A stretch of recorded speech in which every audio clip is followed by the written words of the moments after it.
அட, நான் நெல்லியப்பர் கோயில் போனதுக்கு அடுத்து வேற எங்கெங்கெல்லாம் போனேன்னு சொல்லி இந்த வீடியோவில் பார்க்கலாம். நான் வெளியே வந்து ஸ்லிப்பர்ஸ் போடலான்னு பார்த்தா ஸ்லிப்பர்ஸே காணும். அதை தேடி கண்டுபிடிச்சி போகிறதுக்கே எனக்கு பெரும் வேலையாக போயிடுச்சு.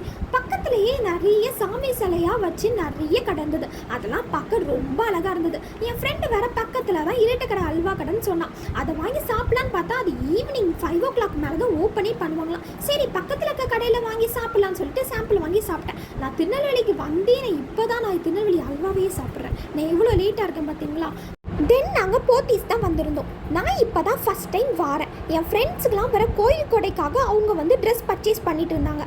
பக்கத்தில் வர எக்ஸ்போ போட்டிருக்காங்க, பார்க்க வரையா அப்படின்னு சொல்லி என் ஃப்ரெண்ட்ஸ் வர கேட்டாங்க. சரி, ஓகே வாங்க போகலாம் அப்படின்னு சொல்லிட்டு ஃப்ரெண்ட்ஸோடு அங்கே போயிட்டோம். இந்த எக்ஸ்போ எனக்கு ரொம்பவே யூஸ்ஃபுல்லாகவே இருந்தது. இந்த குதிரையை பார்த்ததுக்கடுத்து எனக்கு ஒரு மூவி வந்து ஞாபகம் வந்தது. உங்களுக்கு என்னன்னு சொல்லிட்டு தெரிஞ்சால் கமெண்டில் சொல்லுங்கள். அட, நம்ம ரோபோக்கோ பார்க்கலாமா? என்னடா ரோபோக்கோ தானே சொல்கிறீங்க? அட, இதாங்க நம்ம ரோபோக்கா. எப்படி இருக்காங்க அப்படின்னு சொல்லிட்டு பாருங்கள், எவ்வளோ அழகாக டர்ன் பண்ணுறாங்க அப்படின்னு சொல்லிட்டு. அக்கா என்ன பண்ணுவாங்க அப்படின்னா நம்மளை ஃபோட்டோ எடுத்து கொடுப்பாங்க. ஃபோட்டோ எடுத்து அதை வந்து நம்மளுக்கு வந்து இமெயிலில் வந்து சென்ட் பண்ணுவாங்க.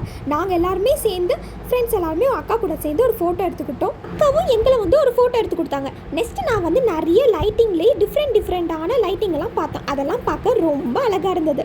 எக்ஸ்போ பார்த்துட்டு ஸ்ட்ரெயிட்டாக ஹோட்டலுக்கு வந்து சாப்பிட வந்துட்டோம். நான் என்னெல்லாம் ஆர்டர் பண்ணேன் அப்படின்னா சிக்கன் பிரியாணி, கலக்கி இருக்குது 2 பரோட்டா. ஃப்ரெண்ட்ஸ் கூட எல்லாரும் சேர்ந்து சாப்பிட்டு நல்லா கதை பேசிட்டு எப்படியோ சாப்பிட்டு முடிச்சிட்டோம். நெக்ஸ்ட்டு நான் மூவிக்கு தான் வந்திருந்தேன். என்ன மூவி அப்படின்னு சொல்லிட்டு கரெக்டாக கமெண்ட்டில் சொல்லுங்க பார்ப்போம்.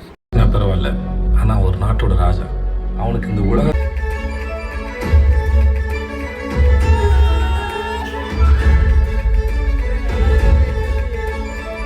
படம் முடிஞ்சோடனே ஐஸ்கிரீம் சாப்பிட்டுட்டு வீட்டுக்கு கிளம்பியாச்சு. போகிற வழியில் வேற ஜோடி கிளி வேற பார்த்தேன். அது அழகாக 2மே பறந்து சுற்றிட்டு இருந்துச்சு. நானும் பஸ் ஏறி வீட்டுக்கு கிளம்பியாச்சு. அடுத்த வீடியோவில் பார்க்கலாமா?